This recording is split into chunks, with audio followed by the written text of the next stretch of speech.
Hey guys, this is Jamie with TechNation, and as promised, bringing you another live update from the AMI Exchange in San Antonio, Texas. Before we get started with the exhibit hall, I wanted to have the opportunity to do one more live interview with one of the companies that you see in TechNation magazine each month. I've stopped over at CTS to talk to my friend Jeff, but Jeff, if you can, introduce yourself to the TechNation community. Hello, my name is Jeff Ledford. I'm with President of Clinical Technology Solutions. We are specifically a patient monitoring support vendor. We basically repair, install, and design CMUs for all of our clients.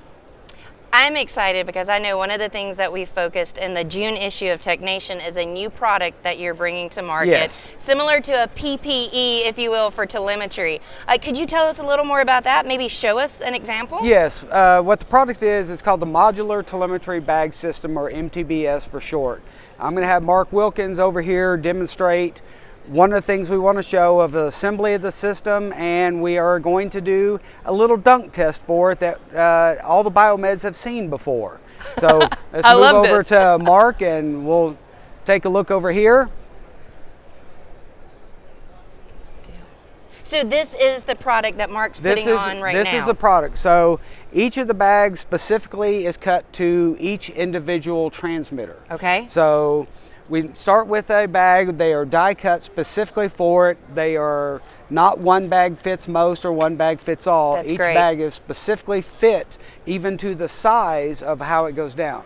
So after the bag is put on, and as you can see, we're using a GE telemetry module here, and for this we turn around, we have the label on the front still showing the buttons and display. Right.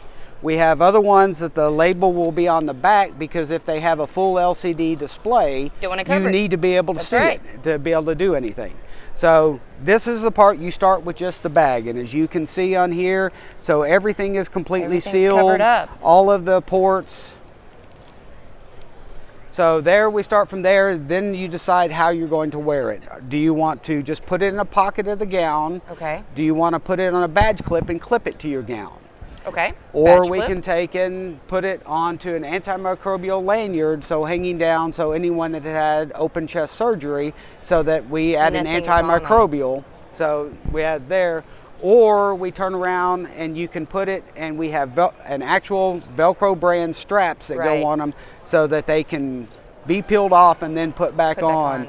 And these last, we're having the hospital saying that they're keeping them on them for 2 weeks, and at the end of it, they throw it away. So it is disposable. Great. That's disposable. But it's lasting that long. That's good. So I'll let Mark demonstrate.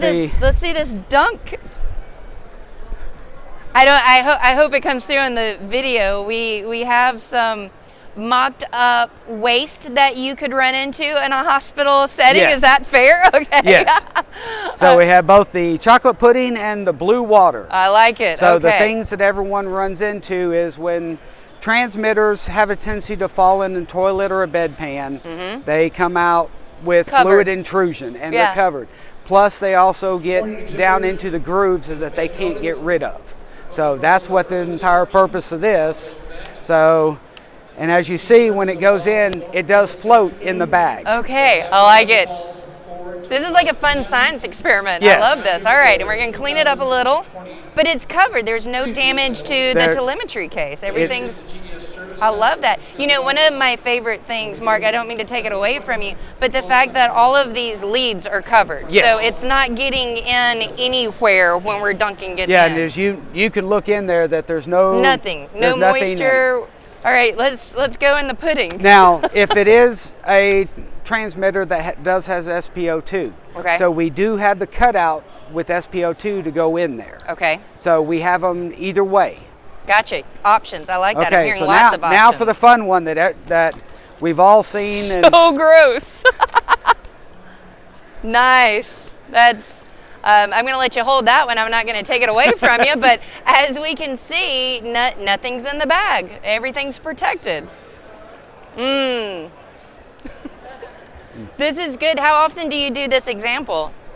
Well, we were just doing this for for the live stream. This is fun. But we can actually leave them out here if somebody really wants to test them and see them and see what the but people in the industry understand what this is illustrating. They already know what this is. I love that. So we did all this. We actually, when we were testing and designing it, sticking it into a 5-gallon bucket, hold it under for 5 minutes and bring it up.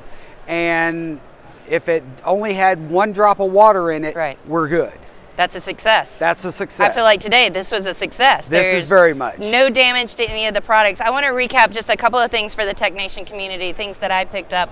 Lots of customization. These bags are created per manufacturer or OEM, so it's going to look different for each of them. The labels are going to be different based on the telemetry. And you saw it here. You dunk it in, you get it wet, you get it covered in goop, and there's nothing that's getting into the bag. So that's fascinating to me, and I know it is to the TechNation community.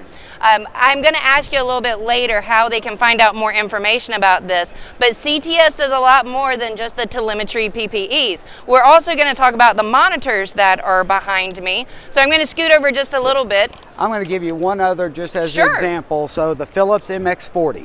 I like it with the display on the front. So the display is not blocked.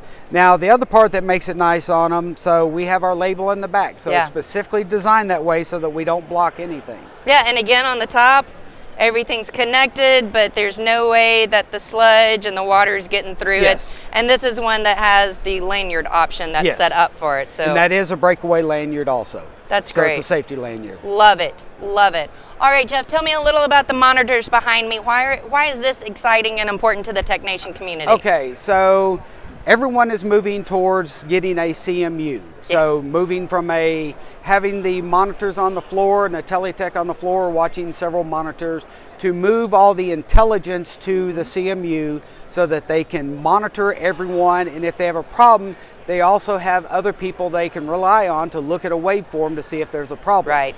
Or if they're on the phone with a problem patient and another problem patient pops up, somebody else can help fill in to take that call. I like it. So what we have taken the idea of just the war room of the monitors just thrown up on the wall and make it into an ergonomic environment. So, cool. So the war room concept, they just throw them up, they can all monitor, and we've seen everybody, they stare up at monitors like all day long. Over here, and they wind up with all the neck issues. Yes. And most of us are not spring chickens anymore, so no, we're not. Sitting down at your desk all day is not a good thing. Right. So the whole concept is to go with a sit-stand desk, so that you can sit down, work, and then you also need to stand up for a bit of time during the day. So you stand up, you get everything, and so what we've got here is we can take this monitor. Now this is one of the new architecture designs that I've got.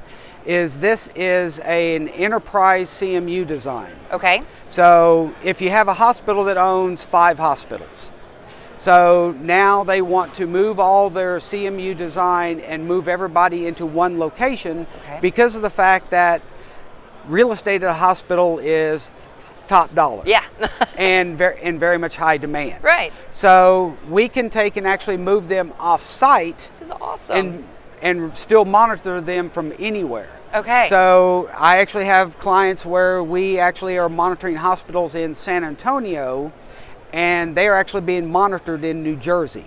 Oh, that's great. So there's no travel time between the locations. We're bringing it into one central place. Everything is brought in because of the fact, and they were actually for an LTAC, so long-term acute care, where they may only have 5 to 7 patients at any given time on telemetry, and that's expensive for them to be able to put a telemetry tech there full time, where they can put them off site, be monitored, and there's no difference. Somebody calls the CMU in New Jersey and they take care of everything, of giving them everything, the information they need. Right, and you were showing me yesterday how we can pull information. Yes. So we can take any of the windows.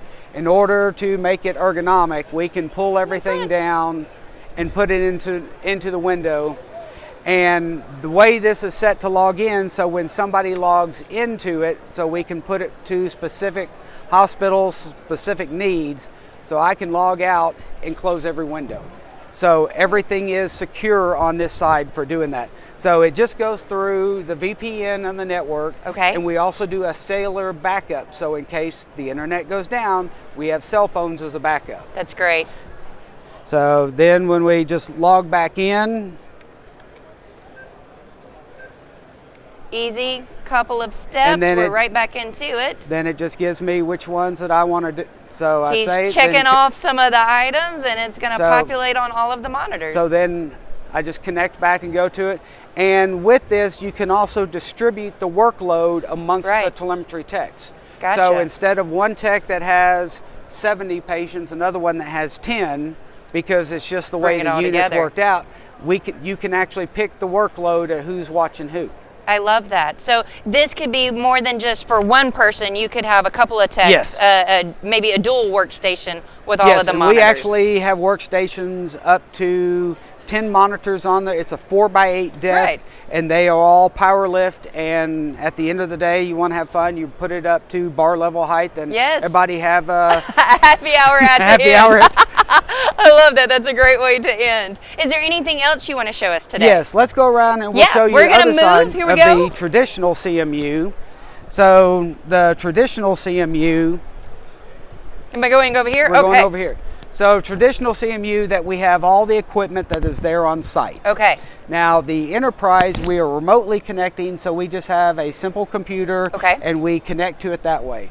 Traditional CMU, so we have duplicated all the hardware that's there, and we have done the same thing. So in order to bring the ergonomics into it, so there is what's called a KVM, or keyboard video mouse switcher. Gotcha. So instead of having to stare up at a screen at any time and be ergonomically incorrect, so he can turn around and hit Control-Alt 1, 2, 3, 4, or 5 and pull that screen to go down that he's working on. In front of him that he's working on. I love that. Good job, Jason. Great model. I love this. Guys, there's so much at this booth that you need to stop and learn more about, the options that they're bringing to market. Yes, these are products, but I feel like in a sense these are really services, because they're doing you a service. They are a solution. That's what, after working for GE for a number of years and figuring there's got to be better ways of doing some of these things. And that's what from experience, you know there's got to be a way to do it a little bit better. Okay, so if we're here at the AMI Exchange, tell our viewers, where can they find you? What's your booth number? So we're in booth 401. 401, right. The exhibit hall entrance is right over here. You come into the doors, you're going to hang a left, you're going to find 401. But if you're not at the AMI Exchange and you're in the TechNation community and you want to learn more about CTS, how can I find your website or social media, something like that? So ctsbiomedical.com. ctsbiomedical.com. I'm going to put that in the comments so it'll be easy for our viewers to find it. We're going to bring you some more live updates, but I encourage you, come over and check out the guys at CTS. Jeff, you'll see him, chat with Jason and Mark and a couple of others. This has been a lot of fun. Thank you so much for this. All right, TechNation, we're going to bring you some more live updates. This is Jamie signing off for now. Thanks a lot.